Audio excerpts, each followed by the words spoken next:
कुरान के हवाले से पैगाम दे रहा हूँ। आप लोग यहाँ से लेकर के वहाँ तक सुनेंगे, हाथ उठा दीजिए इंशाअल्लाह। साल भर का हिस्सा सीधे रमज़ान में कुरान पढ़ेंगे, हाथ उठा दीजिए इंशाअल्लाह। मैं लेकर के आऊँगा जगह पर आप। हजरत उमर ने देखा कि एक जवान गवर्नर बन गया, मामूली आदमी गवर्नर बन गया। हजरत उमर ने देखा ये आदमी कब से गवर्नर बन गया। बोला हुजूर, बस्ती में सबसे ज्यादा कुरान यही जानता था, बस्ती में कुरान का इल्म सबसे ज्यादा इसी के पास था, इसलिए गवर्नर बन गया। गरीब आदमी गवर्नर बन गया सिर्फ किस बुनियाद पर? कुरान की वजह से। हजरत उमर ने कहा मेरे नबी ने सच कहा, जो कुरान को पकड़ता है अल्लाह इज्जत की चोटी पर पहुंचा देता, जो कुरान को छोड़ता है अल्लाह जिल्लत की पस्ती में उसको डाल देता है। एक जवान आकर के बोला हजरत उमर से, हुजूर रोजगार दे दो, नौकरी दे दो।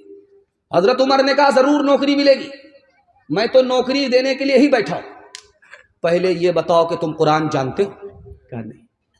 कहा नौकरी नहीं मिल सकती, पहले कुरान सीख करके आओ। कुरान नौकरी की चाबी है, तुम कुरान सीख करके आओ, तुम्हारी नौकरी के दरवाजे खुल जाएंगे, इसके बगैर दरवाजा बंद रहेगा, खुल नहीं सकता। कुछ लोगों के हाथ में देखेंगे आप तस्बीह होती है, माशाअल्लाह सुभान अल्लाह अल्हम्दुलिल्लाह करते हैं, बहुत अच्छी बात।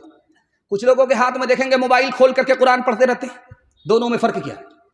जो लोग तस्बीह हाथ में लेकर के गिनते हैं, ये चट में तस्बीह पढ़ते हैं, पट में आसमान में पहुंच जाते, खुदा तक पहुंच जाते। जो लोग कुरान पढ़ते हैं वो जल्दी से खुदा तक नहीं पहुंचते। जो लोग तस्बीह में खुदा को याद करते हैं वो जल्दी में खुदा तक पहुंच जाते हैं, लेकिन शाम में पहुंचते हैं, सुबह को फिर जुदा हो जाते। कुरान जो लोग पढ़ते हैं वो देर से खुदा तक पहुंचते हैं, लेकिन जब पहुंचते हैं तो फिर कभी जुदा नहीं होते।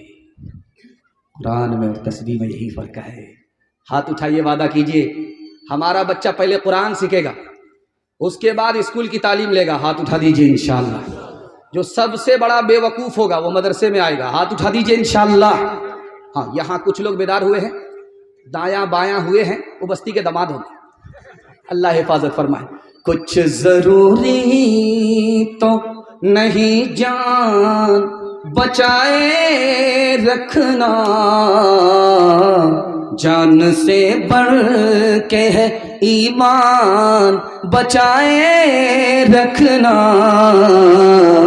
जान से बढ़ के है याद रखनी है ये असलाफ की ताकीद, हमें याद रखनी है ये असलाफ की ताकीद, हमें आफियत चाहो तो कुरान बचाए रखना, आफियत चाहो तो। दुनिया और आखिरत के हवाले से पैगाम, ये मेरी खुशकिस्मती है कि जलसा दूसरी नशिस्त का शुरू हो रहा है और मैं बैठा हूँ, वरना तो जब जलसा बासी हो जाता है तब सहरी खाने के लिए हम लोग बैठते हैं।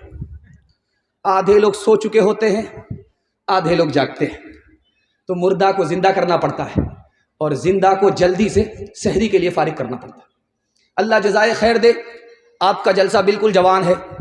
अल्लाह दीन और दुनिया दोनों की भलाई से हम सबको जवान फरमाए, आमीन। दुनिया और आखिरत के हवाले से पैगाम आपको देने के लिए जा रहा हूं, 3 मिनट में निकल जाएगा, ध्यान से सुनिएगा।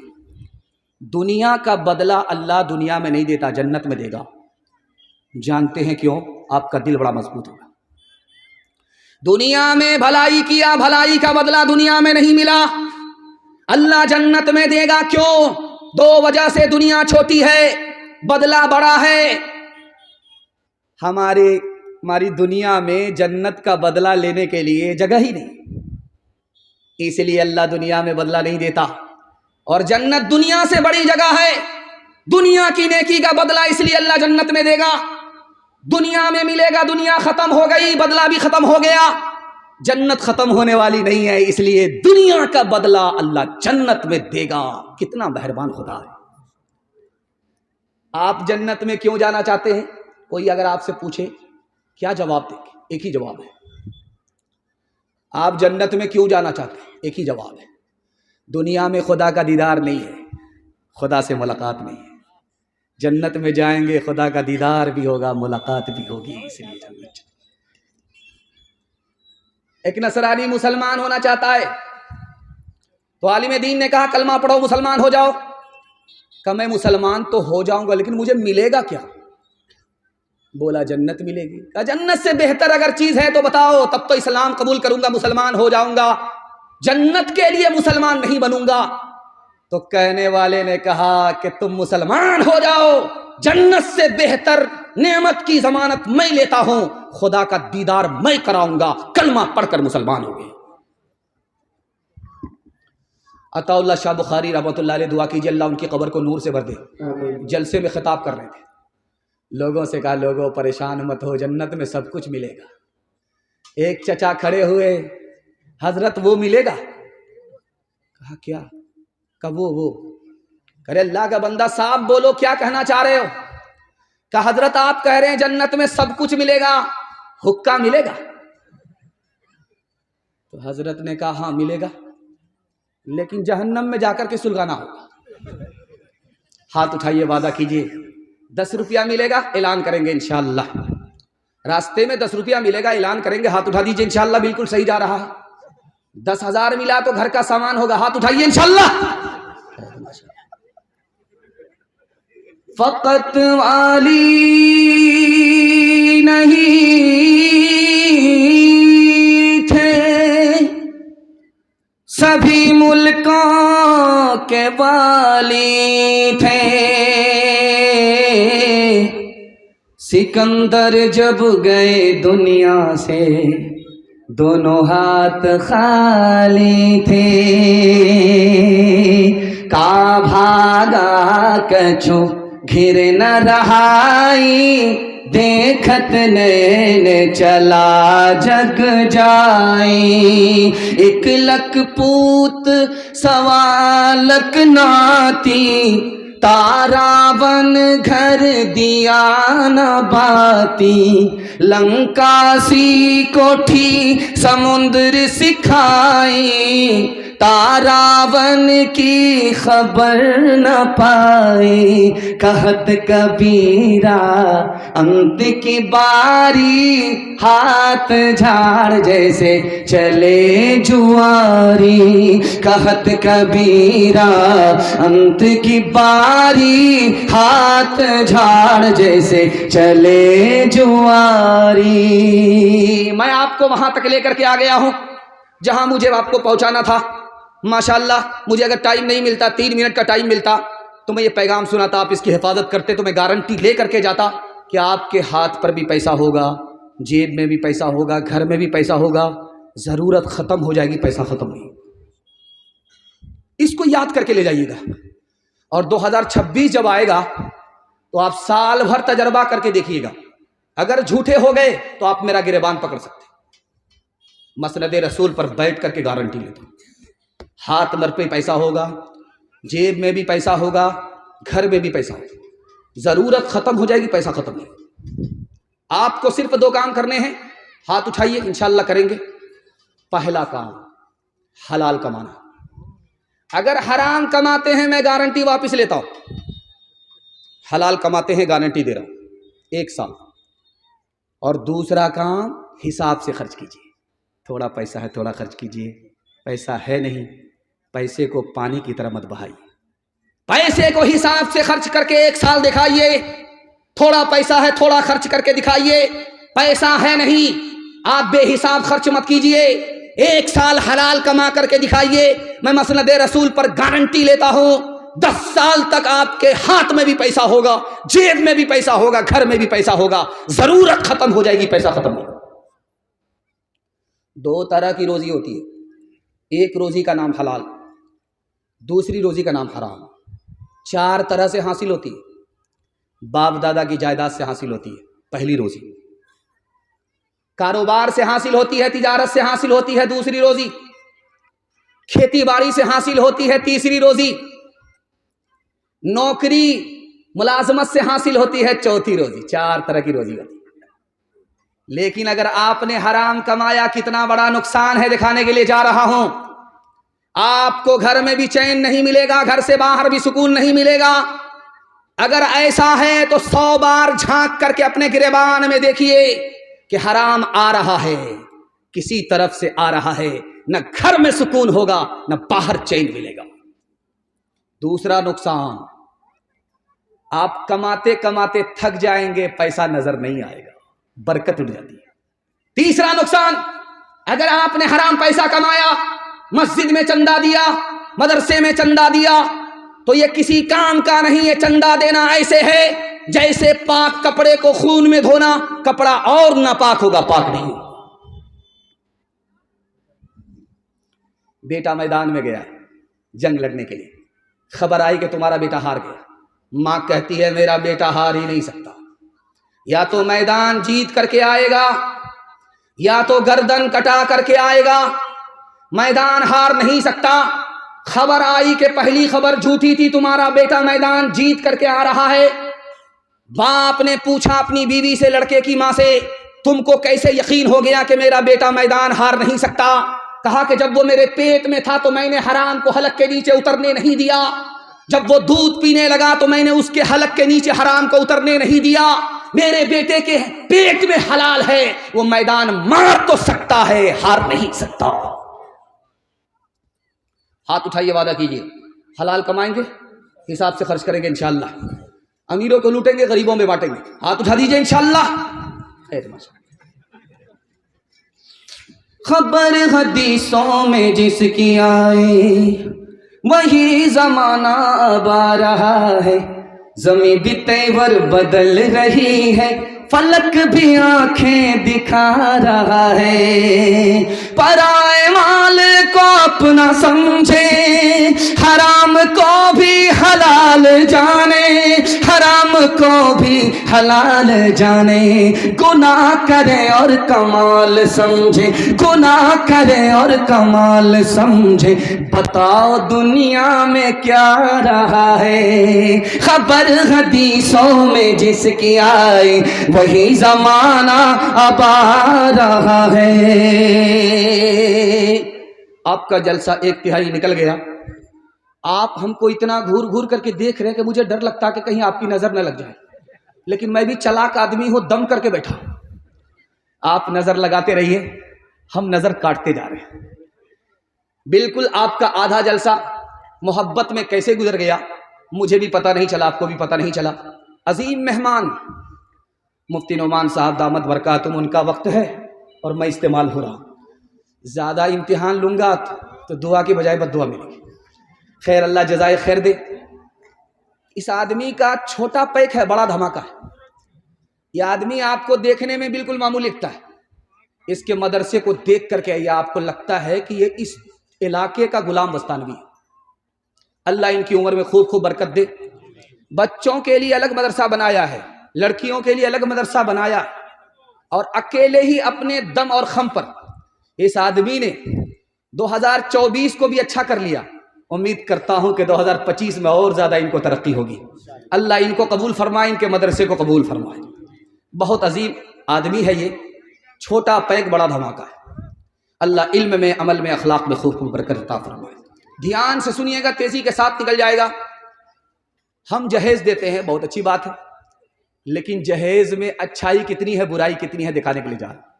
बेटी को जहेज दिया आपने, पलंग दिया, कुर्सी दिया, आपने गद्दा दिया, सोफा दिया, बहुत अच्छी बात है, लेकिन जहेज के अंदर बुराई कितनी है, अच्छाई एक है, 5 बुराई है। ये दिखाने के लिए जा रहा। एक अच्छाई है कि बेटी को आप दे रहे हैं, 5 बुराई है, मैं आपको अपनी आंख से और कुर्सी से दिखाने के लिए जा रहा। पहली बुराई क्या है, जहेज के बगैर निकाह होता ही नहीं, जहेज के बगैर निकाह होता ही। दूसरी बुराई दिखाने के लिए जा रहा हूं, जहेज छोटा नहीं होता, 18 चक्का ट्रक भी छोटा पड़ जाता। दूसरी बुराई। तीसरी बुराई दिखाने के लिए जा रहा हूं, जो बाप जहेज देता है वो दिखा करके देता है, छुपा करके नहीं देता, वो दिखा करके इधर देता है। गरीबों की बेटियों पर आसमान से बिजली गिरती है। और चौथी खराबी दिखाने के लिए जा रहा हूं कि जहेज पर जिस बेटी को बाप जहेज दे रहा उसकी नजर नहीं है, लड़के वालों की नजर है। क्या मिल रहा है? कहता कि हमको पलंग किशनगंज का नहीं, सिलीगुड़ी का पलंग चाहिए। दे किसको रहा है? बीमार कौन है और दवा कौन पी रहा है? मुद्दई सुस्त गवा चुस्त, वो बेटी को दे रहा है। डिमांड कौन कर रहा है? दामाद कर रहा है। बेशर्मी से मुतालबा होता है। क्या कहता है कि सिंगल मत दीजिएगा, डबल डबल दीजिए। एक पर आपकी बेटी आराम करेगी, एक पर आपका दामाद आराम करेगा। एक जहेज है, आप कहते हैं हम बेटी को दे रहे हैं, 5-5 बुराई आपको मैं दिखा रहा हूं। और जहेज का नुकसान देखिए, घर से लेकर के बाहर तक कितना बड़ा नुकसान है। एक लड़की पर एक माँ बाप 4-4 जुल्म ढाते। सर झुका करके बैठा हुआ था, उधर से घर से खबर आई कि तुमको बेटा हुआ है। सर भी उठाया, सीना भी ताना कि बेटे का बाप बन गया। अभी सर झुका करके बैठा हुआ था, बेटे का नाम सुन करके सर उठाया, सीना तान करके बोलता है मैं बेटे का बाप बन गया। सर उठा करके बैठा हुआ था, उधर से खबर आई कि तुमको बेटी पैदा हुई है। सर गाड़ करके ऐसे बैठ गया जैसे लगता है कि मुराकबे में चला गया, मक्का मदीना पहुंच कर की दम लेगा। ये पहला सितम है। और जब बेटा पैदा होता है तो घर की औरत हाथ में लेकर के कहती अपना धन है, और जब बेटी पैदा होती है तो घर की औरत हाथ में लेकर के कहती पराया धन है। इंसाफ से बताइए, ये बच्चा किसका है? उसी बाप का है, उसी माँ का है। ये बेटी किसकी है? उसी बाप की है, उसी माँ की है। सलूक देखिए, किसी के साथ अपना सलूक है, किसी के साथ पराया सलूक। और उसके बाद दिखाने के लिए जा रहा हूं सितम। बेटे को अररिया से लेकर के कहां तक भेज दिया पढ़ने के लिए? पटना। पटना से कहां तक भेज दिया? बेंगलोर। बेंगलोर से कहां तक भेज दिया? दुबई। और बेटी को कहां बिठाया? चूल्हे पर। बेटे को कहां से कहां पहुंचा दिया? तालीम से माला माल कर दिया, बेटी को तालीम से महरूम कर दिया। तीसरा सितम। चौथा सितम दिखाने के लिए जा रहा हूं, ये इस इलाके के लोग भी करते हैं। जोकी हो, पलासी हो, सिकटी हो, सारे इलाके के लोग करते हैं। कैसे? जब हज में जाएंगे तो बेटा को बुलाएंगे, बेटा यहां बैठो, मेरे अकाउंट में इतना पैसा है, सब तुम्हारा। ये मेरी जमीन है, वो मेरी जमीन है, मैंने सब कुछ तुमको लिख दिया। मैं हज में जा रहा हूं, पता नहीं मैं जिंदा आऊंगा, मेरा जनाजा उठेगा। तुम अकाउंट के पैसे के भी मालिक हो, जमीन के भी मालिक हो। बेटी को पूछा तक नहीं, चला गया, बेटे को सब कुछ दे करके चला गया। वहां से जब वापिस आया तो खजूर बुला करके दे रहा है बेटी को, पानी बुला करके दे रहा है बेटी को। इधर सब कुछ दे चुका बेटे को, न हज कबूल होगा न जन्नत की गारंटी है। आखिरी बात आपके सामने रखता हूं। इधर बेटे का बाप बैठा हुआ, इधर बेटी का बाप बैठा हुआ। तो बेटे का बाप कहता है बेटी के बाप से, समधी आपने नीचे से तो सब कुछ दे दिया, थोड़ा सा ऊपर से बढ़ा दीजिएगा। अब उस बेचारे का सर चकरा गया कि नीचे से गाड़ी भी दे ही दिया है, पैसा भी दे ही दिया है, सामान भी दे दिया, सब कुछ नगद दे दिया, ऊपर से क्या बढ़ाने के लिए बोल रहा है? तो कान में कहता है कि समझी ऊपर से क्या बढ़ाए? क्या 100 गाड़ी लेकर के आऊंगा बारात, तेल का पैसा भी दे दीजिएगा, किराया भी दे दीजिएगा, हलवाई की दुकान नाना जी का फातिहा। हाथ उठाइए, वादा कीजिए, अपना मेहमान होगा, दूसरे का दस्तरखान होगा। हाथ उठा दीजिए इंशाअल्लाह। कितना सच है कितना झूठ है, कितना हक है कितनी लूट है, कितना हक है कितनी लूट है। रख सभी का लाज कुछ न बोल, क्या है ये समाज कुछ न बोल, क्या है ये समाज कुछ न बोल। ढोल का ये बोल सिर्फ देख ले, ऐ दिल ज़बान खोल, सिर्फ देख ले, ऐ दिल ज़बान खोल, सिर्फ देख ले, ऐ दिल ज़बान खोल, सिर्फ देख ले। मान ले जहाँ की बात को, दिन समझ ले काली रात को, दिन समझ ले काली रात को, चलने दे यूं ही ये सिलसिला, कुछ न बोल किसको क्या मिला, कुछ न बोल किसको क्या मिला। तराजुओं का छोर सिर्फ देख ले ऐ दिल ज़बान खोल, सिर्फ देख ले ऐ दिल ज़बान खोल, सिर्फ देख ले ऐ दिल ज़बान खोल, सिर्फ देख ले। सुन्नत के मुताबिक बगैर डिमांड के अपने बेटे का निकाह करेंगे इंशाअल्लाह। अपना भी निकाह बार बार करेंगे बगैर डिमांड के, हाथ उठाइए इंशाअल्लाह। ये अपना निकाह बार बार होगा। अच्छा, ये स्क्रीन पर सब कुछ नजर आ रहा है कि किसने हाथ उठाया। बगल में पिंडाल में औरत को इनकी पता चल गया तो रात में जहर घोल करके खिलाएगी, सीधे महशर में पहुंचा देगी। बहुत ध्यान से सुनिएगा, जवानों की तादाद इस जलसे में ज्यादा है, बूढ़ों की तादाद कम है। मैं अपने जवानों को कबूलियत की घड़ी में दुआ देता हूं, अल्लाह हमारे जवानों को दीन दुनी रात चगोनी तरक्की से माला माल फरमाए। एक मिसाल, पैगाम खत्म कर रहा हूं, ध्यान से सुनिएगा, तफसील का मौका नहीं है, बिल्कुल आपको बाईपास लेकर के जा रहा हूं। और मैं जैसे आपका मेहमान हूं उसी तरह मुफ्ती साहब आपके मेहमान हैं। आप जैसे हमको सुन रहे हैं वैसे आपको सुनना पड़ेगा, वरना आप गुनहगार हो जाए। अगर भाग गए हमको सुन करके तो और बड़े गुनहगार हो। इसलिए जिस तरह सुन करके आप मेरा हक अदा कर रहे हैं उसी तरह अपने मेहमान को सुन करके जाएंगे। हाथ उठा दीजिए इंशाअल्लाह। आपके घर में कच्चा अंडा होगा, कच्चा, उसको तोड़ दीजिए, शराब के गिलास में डालिए, वो ऐसे टाइट हो जाएगा जैसे चूल्हे पर अंडा। क्यों भाई? चूल्हे में तो आग है इसलिए अंडा टाइट हुआ, लेकिन शराब में कौन सी आग है? तो लिखा कि चूल्हे की आग से बढ़ करके शराब के पानी में आग है। वहां अंडा टाइट हो जाता है, यहां अंडा पक जाता है। एक मिसाल, आप खेती हैं, किसान हैं आप, अभी मकई की खेती आ गई है आपकी। जब उसमें पिल्लू लगता है, कीड़ा लगता है, तो आप करते क्या हैं? अररिया से जोकी से दवाई लाते, जहर लाते, उसको आप पानी में घोलते हैं, घोल करके मशीन को पीठ पर लेते, स्प्रे करते और वो कीड़ा मर जाता है। इतना कड़ा जहर होता है, इतना पावर उसमें होता है कि कीड़ा मर जाता है। कल तजर्बा कीजिए, एक बूंद शराब की डाल दीजिए उस मशीन में और पूरी मशीन को आप पानी से भर दीजिए। पूरी मशीन में सिर्फ पानी ही पानी है, एक बूंद सिर्फ शराब है, एक बूंद, सिर्फ एक बूंद। पूरी मशीन में पानी है, एक बूंद शराब है। और फिर फूल पर स्प्रे कीजिए, 10 रोज में फूल मुरझा जाएगा। कैसा जहर दारू में है। हाथ छोड़ करके मैं आपसे कहता हूं, गिलास की गिलास शराब जब अंदर जाती है तो अतड़ी को इसी तरह तबाह बर्बाद कर देती है। और आदमी अगर शराब से मरता है तो खुदकुशी की मौत होती है। मैं हाथ जोड़ करके कहता हूं, आप दारू से बच जाइए, अल्लाह आपको हर नुकसान से बचा लेगा। हाथ उठाइए, वादा कीजिए, दारू से खुद भी बचेंगे, पूरे समाज को बचाएंगे इंशाअल्लाह। एक मिसाल पर पैगाम खत्म कर रहा हूं। जवान है, रूह निकल रही है, लोग कह रहे हैं कलमा पढ़ो, कलमा पढ़ो, कलमा पढ़ो, तो अपने उस्ताद से कहता है पूरी ताकत लगा रहा हूं कलमा मुंह पर आ रहे। तो उस्ताद ने कहा, बेटा कोई गुनाह है जिससे तुमने तौबा नहीं किया है, वो उस गुनाह की नहूसत है कि तुम्हारे मुंह पर कलमा नहीं आ रहा है।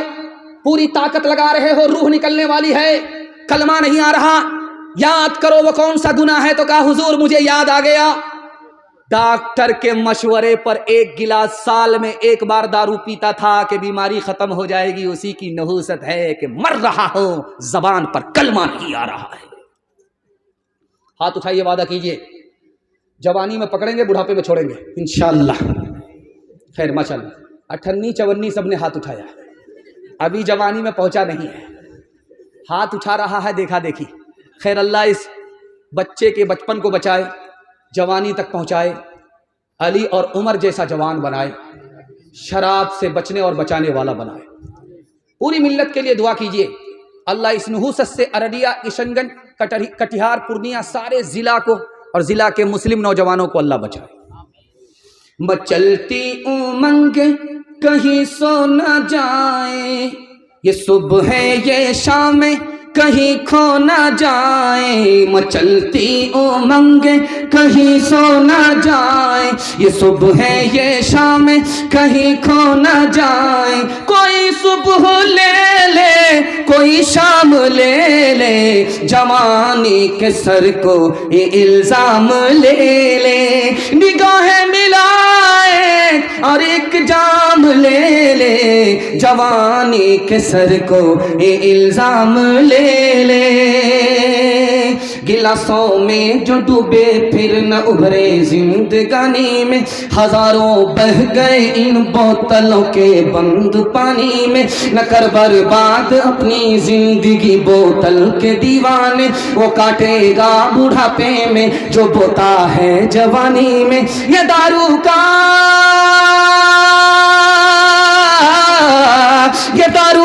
पियाला मौत का कड़वा पियाला है, मिला है जहर शरबत में, मिला है जहर शरबत में, छुपी है आग पानी में, मिला है जहर शरबत में, छुपी है आग पानी में। दाया बाया मुझे यूट्यूब पर लोग सुनते हैं तो इधर उधर का पैगाम जो नहीं सुन पाते हैं वो यूट्यूब से सुन लेते हैं, लेकिन पहला पैगाम जो अभी आपको मैं सुनाने के लिए जा रहा हूं, इसको आपने यूट्यूब पर भी नहीं सुना है। यह हमारी खुशकिस्मती है कि मैं आपको सुना रहा हूं, आप सुन रहे हैं, लेकिन इससे बड़ी खुशकिस्मती हमारी ये होगी कि आप इसको याद करके ले जाएंगे। मैं गारंटी लेता हूं आपके घर में कभी झगड़ा नहीं होगा। याद रखेंगे इंशाल्लाह? हाथ उठा दीजिए। उठने से पहले कान में लेंगे, उठने के बाद कान से निकाल देंगे। हाथ उठाइए इंशाल्लाह। खैर माशाअल्लाह। आप इस पैगाम की हिफाजत कीजिए। पहली बार मैं आपको सुनाने के लिए जा रहा हूं। लोग झाड़ फूक करने वाले के पास आकर के क्या कहते हैं? तावीज दे दीजिए, मेरा बेटा जेल में है, तावीज दे दीजिए, छूट करके आ जाए। तो झाड़ फूक करने वाले आमिल ने कहा कि किस वजह से तुम्हारा बेटा जेल में गया? तो कहा किसी को गोली मार दिया था इसलिए जेल में चला गया। बताइए तावीज का फायदा होगा? ध्यान से सुनिए। एक आदमी दौड़ करके आया आमिल के पास, झाड़ फूक करने वाले के पास, बोला मेरे घर में खुद ब खुद आग लग जाती है, घर कल जलकर राख हो जाता, पता नहीं चलता किसने लगाई और आग कहां से आई, घर जलकर राख हो गया। तो आमिल समझदार था, दीनदार था, उसने कहा तुम्हारे घर में गुनाह हो रहा है, गौर करो कौन गुनाह कर रहा है। जब तक उस गुनाह को नहीं रोकोगे, लोग तौबा नहीं करेंगे, आग इसी तरह आती रहेगी, घर जलकर राख होता रहेगा। जब गौर किया गया तो घर का जो बूढ़ा था वही चोरी छुपे दारू पी रहा था। तीसरे नमूने को याद रखिए जिसके लिए मैं अभी आपको तैयार कर रहा हूं। लोग झाड़ फूक करने वाले के पास आकर के क्या कहते हैं कि फुला ने कर दिया है, मेरा कारोबार फेल हो गया, फुला ने कर दिया है, मेरा बेटा बीमार पड़ गया और उसका जनाजा उठ गया। याद रखिए, अगर कोई आपको कहता है कि किसी ने जादू किया और आपका कारोबार फेल हो गया, किसी ने जादू किया आपका बेटा मर गया, वो झूठ बोलता है। कुरान पर भी झूठ बोलता है, हदीस पर भी झूठ बोलता है। कुरान कहता है, हदीस कहती है, दो चीजों पर जादू का असर होता ही नहीं। रोजी पर जादू का असर नहीं होता और मौत के ऊपर जादू का असर नहीं होता। जादू के जरिए कोई किसी की रोजी छीन नहीं सकता, जादू के जरिए कोई किसी की जान ले नहीं सकता। अगर कोई बोलता है तो वह हदीस पर झूठ बोल रहा, कुरान पर झूठ बोल रहा है। इसलिए दिमाग से आप ये निकाल दीजिए कि कारोबार फेल हो रहा है तो किसी ने जादू किया है, बेटा मर गया बीमार है और बीमारी के बाद मर गया है तो किसी ने जादू किया है। बिल्कुल गलत है। दिमाग से आप इसको निकाल दीजिए। अभी जो मस्जिद बनती है, मस्जिद में जो वजू खाना होता है तो उसको आप देखेंगे टोटी होती है, उसको खोलता है आदमी, पानी लेकर के वजू करता है। ये स्टैंडर्ड जमाना है, पहले ऐसा नहीं था। पहले हौज होता था, उसमें लोग वजू करते थे। कुआं होता था, उससे खींच करके लोग पानी निकालते थे। उसी कुएं को फिर हौज की शक्ल में तब्दील किया गया। तो लोग हौज के नीचे नाला होता है, उसी के नीचे वजू करते हैं, वो नाले से पानी निकल जाता है। तो हौज में बिच्छू गिर गया, डूबने लगा। तो किसी को रहम आया, तरस आया, हाथ जो बढ़ाया कि ये मेरी उंगली पर चढ़ करके जान बचा लेगा, तो उसने डस लिया। इसने फिर हाथ खींची, दोबारा बिच्छू डूब रहा है, इसने दोबारा उंगली बढ़ाई कि ये जान बचा लेगा, फिर उसने डस लिया। फिर उसने तीसरी बार उंगली बढ़ाई, फिर उसने डस लिया, फिर चौथी बार उंगली बढ़ाई, उसने डस लिया। बगल के आदमी ने कहा कि उस जालिम पर तुम रहम क्यों करते हो, जिसको भले बुरे की तमीज नहीं है, डूब करके मर जाने दो। उस अल्लाह के बंदे ने, उस आरिफ ने कैसा प्यारा जवाब दिया है, आपके दिल से हर नफरत दूर हो जाएगी। आप क्या कहते हैं, जब मेरा भाई मेरी मदद नहीं करता मैं क्यों मदद करूंगा, जब मेरा भाई मेरी मदद नहीं किया मुसीबत में, मैं क्यों मुसीबत में मदद करूंगा। आप यह आम बात बोलते हैं। जब वो झगड़ा शुरू किया है तो मैं झगड़ा खत्म क्यों करूंगा, जब उसने माफ नहीं किया तो मैं क्यों माफ करूंगा। उस आरिफ ने कहा कि एक बात सुन लो, वो बिच्छू बुरा है, बुरा होकर के बुराई को नहीं छोड़ता, मैं भला होकर के भलाई कैसे छोड़ सकता हूं। हाथ उठाइए, वादा कीजिए अपने भाई को माफ करेंगे, मोहब्बत करेंगे, मदद देंगे, बदला नहीं लेंगे। हाथ उठा दीजिए इंशाअल्लाह। माँ बाप के रिश्ते से भाई होगा, मतलब निकालने के लिए कसाई होगे। हाथ उठा दीजिए इंशाअल्लाह। मुझ में बुरा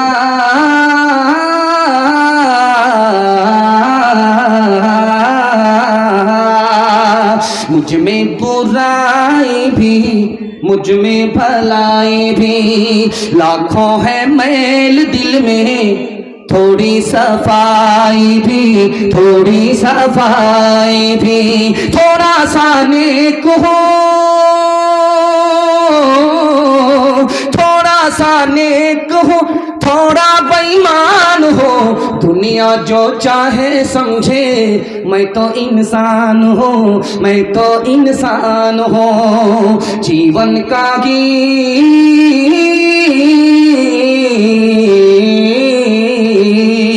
जीवन का गीत है, सुर में न ताल में, उलझी है सारी दुनिया रोटी के जाल में, रोटी के जाल में। कैसा अंधेर है,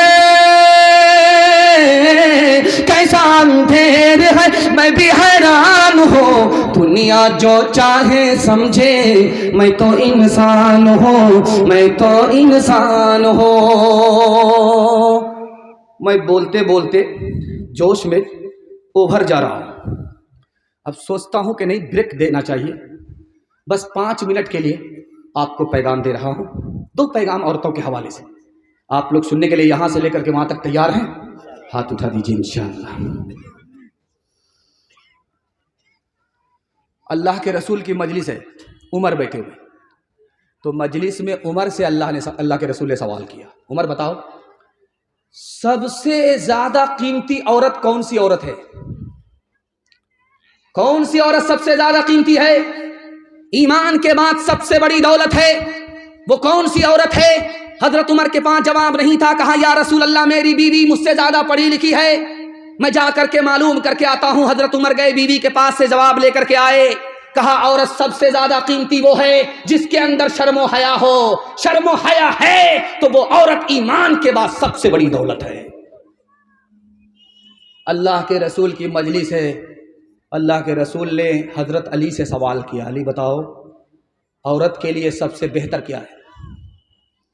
कहा या रसूल अल्लाह, मुझे पता नहीं है, आपकी बेटी फातिमा मेरे निकाह में है, आप इजाजत दीजिए मैं मालूम करके आता हूं। हजरत अली गए, वापिस आए और फातिमा का जवाब लेकर के आए कि या रसूल अल्लाह, सबसे अच्छी औरत वो है जो किसी अजनबी मर्द को ताक झांक ना करे। सबसे अच्छा मर्द वो है जो किसी अजनबी औरत को ताक झांक ना करे। इससे बेहतर कोई औरत नहीं, उससे बेहतर कोई मर्द नहीं। अल्लाह के रसूल मारे खुशी के झूम उठे कि आखिर फातिमा किसकी बेटी है, किसके जिगर का टुकड़ा है। आखिरी नमूना आपकी खिदमत में रखता हूं। ये अलीगढ़ के जो बानी थे जिन्होंने 1875 में अलीगढ़ को बनाया, उनका नाम क्या था? सर सैयद अहमद खान। दुआ कीजिए अल्लाह उनकी कब्र को नूर से भर दे। उनके सामने एक आदमी खड़े हुए, एक आदमी खड़ा होकर के बोला कि जो औरत पर्दे में होती है वो बहादुर नहीं होती, जो औरत पर्दे में होती है उसका गुमान अच्छा नहीं होता, जो औरत पर्दे में होती है वो तंदुरुस्त नहीं बीमार होती है, जो औरत पर्दे में होती है वो तरक्की नहीं करती, तरक्की से महरूम होती। तो सर सैयद अहमद खान साहब को जलाल आया, बैठे हुए थे, मारे गुस्से के खड़े हो गए। तुम क्या चाहते हो? क्या औरत को तरीकी करने के लिए पर्दे से बाहर कर दिया जाए? उस कागज को लेकर के फाड़ दिया और कहा, याद रखो हुकूमत तुम्हारी चली गई, अगर औरत को पर्दे में नहीं रखोगे औरत भी तुम्हारे हाथ से बेहाथ हो जाएगी। हाथ उठाइए, वादा कीजिए, अपने घर की औरत की आबरू, उसकी हिफाजत हम खुद करेंगे इंशाअल्लाह। ईमान की हिफाजत हम खुद करेंगे इंशाअल्लाह। बहू पर्दे में होगी, बेटी पर्दे से बाहर। हाथ उठाइए इंशाअल्लाह। खैर माशाअल्लाह, मैं देख रहा हूँ आपको, जरा जलसा ख़त्म होने दीजिए, मुलाकात करते हैं। खुली फिरती हैं जो आज़ाद वो खतरे में रहती हैं, हिफाजत से हमारी मुर्गियाँ डरबे में रहती हैं। बुजुर्गों की शराफत का भरम रखने में रहती हैं, हमेशा खानदानियों रते पर्दे में रहती हैं। खुला एक आसमां दे इनको उड़ने के लिए मौला, तमन्नाओं की चिड़िया ख्वाब के पिंजड़े में रहती हैं। माँ बाप की खिदमत के हवाले से आखिरी पैगाम, ज़हमत तमाम। आपने इतना अच्छा सुना कि मैं जिस वक्त आया था ये जलसा नहीं था, मिलाद था। मुश्किल से 150 आदमी होंगे। मैंने सोचा कि अल्लाह अकबर, इतना बड़ा पिंडा, ये इतना छोटा मिलाद क्या होगा? तो मैंने सोचा मुझे क्या फ़र्क पड़ता, अगरबत्ती जलाऊंगा, मोमबत्ती जलाऊंगा, चरागी मुरादी लेकर के 9-11 हो जाऊंगा। लेकिन अल्लाह का शुक्र है, होते हवाते इतना बड़ा मजमा हो गया, मिलाद से आपका जलसा बन गया। मैं दुआ करता हूँ अल्लाह ज़मीन से लेकर के आसमान तक इसको कबूल फरमाए। माँ बाप की खिदमत के हवाले से सिर्फ 3 मिनट का पैगाम, ज़हमत तमाम, आपकी खिदमत पर रखता हूँ, ध्यान से सुनिएगा। औरत को जब आप देखेंगे कुर्सी पर बैठ करके है, गाल पर हाथ रख करके है, तो समझ जाइए इसको कोई सदमा है। कुर्सी पर बैठ करके है, गाल पर हाथ रख करके है, समझ जाइए सदमा। औरत गाल पर हाथ रख करके बैठी हुई है, उसके मैके का आदमी आकर के पूछा कि चांद जैसा शौहर मिला, जन्नत जैसा घर मिला, फिर क्यों मायूस हो? तो कहती है कि 1 साल हो गया, 2 साल हो गए, गोद में बच्चा नहीं तो घर बेकार है। माँ ऐसी होती है कि बच्चे के बगैर उसको कुछ अच्छा नहीं लगता। दूसरे नमूने को आप बहुत ध्यान से सुनिएगा। ये बगल में रेलवे स्टेशन है किशनगंज, ये बगल में रेलवे स्टेशन है कटिहार। जब हमारा बच्चा पंजाब से आता है तो घर में फोन करता है कि मैं आ रहा हूं। कटिहार में उसकी ट्रेन पहुंचते पहुंचते, किशनगंज में उसकी ट्रेन पहुंचते पहुंचते 12 बज गए। उसके बाद घर आते आते सुबह हो गई। अब मैं दिखाने के लिए जा रहा हूं कि माँ बाप कितनी बड़ी हस्ती है। घर आकर के देखा बीवी खर्राटा ले रही है, सो रही है। बूढ़े माँ बाप इंतजार में जाग रहे हैं। माँ बाप का ये किरदार है। आखिरी नमूना आपकी खिदमत पर रखता हूं, ध्यान से उसको सुनिएगा। माँ बाप कभी बच्चे से नाराज हो जाते हैं, कभी बच्चे माँ बाप से नाराज होते हैं। फर्क दिखा रहा हूं। माँ बाप जब नाराज होते अपने बच्चे थे से सुबह को भाग गए, शाम में आए, घर छोड़ करके भाग गए। सुबह को भागे, शाम में आए, शाम में भागे, सुबह को आए। लेकिन जब बच्चा घर छोड़ करके माँ बाप से नाराज होकर के भागा तो जिंदगी भर के लिए ससुराल को पकड़ लिया। कब लौटा? जब माँ बाप का जनाजा उठा। अब घड़ियाल की तरह आंसू बहा रहा है। तुम्हारे आंसू को तुम्हारे माँ बाप कहाँ देख रहे? जब देखना था तो आए नहीं। ऐसा गुस्सा। माँ बाप तो आज जाते थे, कल लौट जाते थे, तुम कभी नहीं लौटे। माँ बाप का जनाजा ही उठा दिया। सांप तो निकल चुका, लकीर को पीट करके क्या होगा? हाथ उठाइए, वादा कीजिए, माँ बाप जब तक जिंदा रहेंगे खिदमत करेंगे, माँ बाप को माफ करेंगे, बदला नहीं लेंगे इंशाअल्लाह।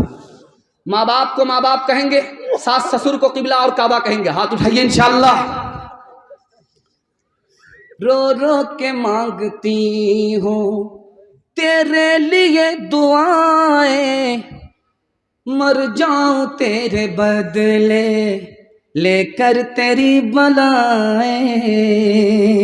जीवन मिटा के अपना जीवन तेरा बचा लूं, दिल में तुझे छुपा लूं ओ मेरे लाला जा।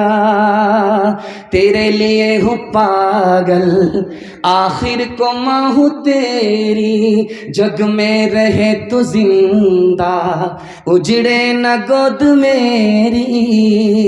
एक बार अपने हाथों दूल्हा तुझे बना लूं, दिल में तुझे छुपा लूं ओ मेरे लाला जा। ओ मेरे दिल के टुकड़े ओ ममता के प्यारे, सुन ले के तेरी माँ है जिंदा तेरे सहारे। माँ से तू क्यों खफा है, आ मैं तुझे मना लूं, दिल में तुझे छुपा लूं ओ मेरे लाला जा।